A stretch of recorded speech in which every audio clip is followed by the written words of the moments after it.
On May 29, 2020, the Russian fighter jets have intercepted American B-1B strategic bombers over the neutral waters of the Black and Baltic Seas and escorted them out of the Russian air space. The Ministry of Defense of Russia had released a press statement which says, on May 29, 2020, the Air Defense Duty Forces of the Western and Southern Military Districts timely revealed the actions of the US Air Force B-1B strategic bombers over the neutral waters of the Black and Baltic Seas and escorted them by Russian fighters. At a considerable distance from the state borders of the Russian Federation, American bombers were continuously accompanied by Russian radar controls. To intercept targets, Su-27P and Su-30SM fighters from the Air Defense Duty Forces of the Southern Military District were raised.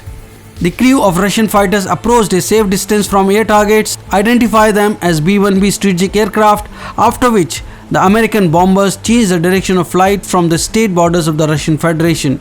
Flights of Russian combat aircraft took place strictly in accordance with international airspace use regulations.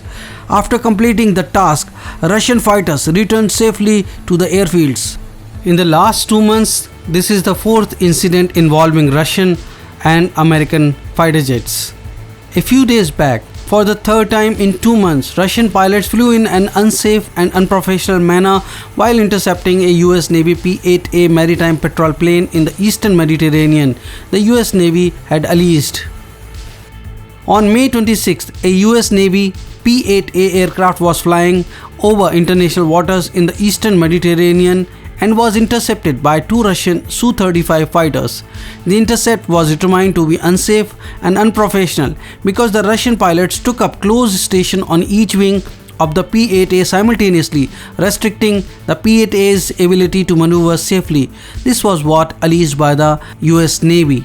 The unnecessary action of the Russian Su-35 pilots were inconsistent with good airmanship and international flight rules, and jeopardized the safety of flight of both aircraft, the US Navy in a press statement said at that point of time.